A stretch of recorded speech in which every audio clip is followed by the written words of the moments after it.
Now then. Hello. Yeah, it's Redcoat here.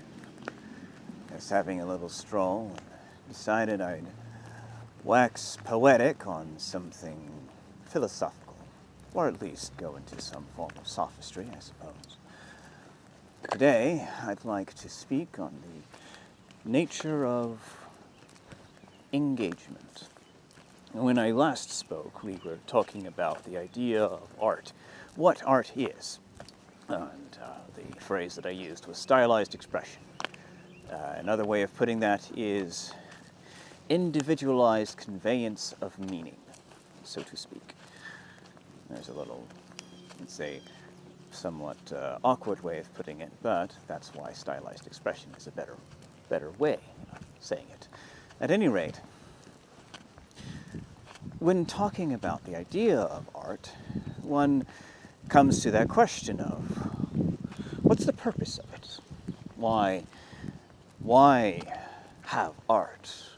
Why do we make it? What is it for? Now, obviously, just in that definition of stylized expression, it's made to express things, but there's more to it. Because while I've mentioned what it does, I haven't mentioned what makes it good or bad. Now, in my estimation, what makes art good or bad is how engaging it is. So, to further unpack that, first we have to look at engagement. Thus, we will talk about engagement on this auspicious but cloudy day. So, engagement. What does it mean? Well, we'll break it down like we did before with the other things. Engagement is a alteration of the word engage. So what does it mean to engage something? So you can do this in two ways, right? You can engage something or you can engage with it. To engage with something is to interact with it. To engage something is, well, at least in the combative sense, is to attack it, to move on it. In either case, to engage ultimately means to interact. So if we're looking at it from that active sense, then what does it mean to be engaged? Well, the obvious statement is that it is to be in a state of interaction. Or rather, to be whatever it is that you're interacting with, you are, well, interacting with it. I know that's a very odd way of phrasing it, but here we are. So, in that regard, if engagement is if to engage is to interact, to be engaged is to be, how do I put it? To be engaged is to be, it's not so much to be invited to interact, but to be in the process of interacting. Although it's not the same as engaging. When we use that word, engaging, to say that something is engaging, that is closer to the actual definition of invites one to interact, something that is engaging.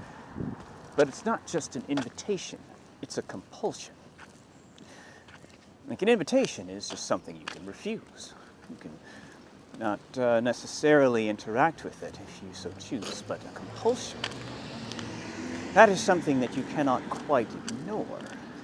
It is something in your soul, perhaps. Or if we want to go in a more, less spiritual manner, it is a genetic imperative, per se. It's something where you interact with it and you kind of have to interact with it, in a sense. It draws you in. That's what it means for something to be engaging, is that it not only invites you to interact with it, it compels you to do so. I dare say, when you are interacting with the thing, that compulsion only becomes stronger. So, coming back to the idea of art, my intimation that art is intended to engage. I believe that makes sense, because otherwise we wouldn't need that stylized aspect to it. Because what does stylization do to art, truly? Well, on the one hand, it beautifies it, or at least it complicates and alters it. It complicates or simplifies. It changes it in some way, shape, or form. And usually when you're stylizing in a form of expression, you are making it either clearer in some sense or obfuscating it for some means. But there's a third reason to stylize a thing, and that is specifically to make it engaging, or to, in essence, make it compelling. To stylize something to make it attractive to one's users, or to make it, how would you say, if not necessarily attractive to one's users, certainly distracting. This would be the difference between a car being matte black and being lime green. As soon as the car enters your line of sight, you're compelled to watch it because it's different from everything else. It will distract you, at least for a moment. It's like, what? Lime green? What is that doing there? Why is it lime green? Yeah, it's part of the reason why I am not that much of a fan of matte gray and off blue, less colorful things. They are not as compelling, to me anyway. I'm certain there are people who love gray and black and all that.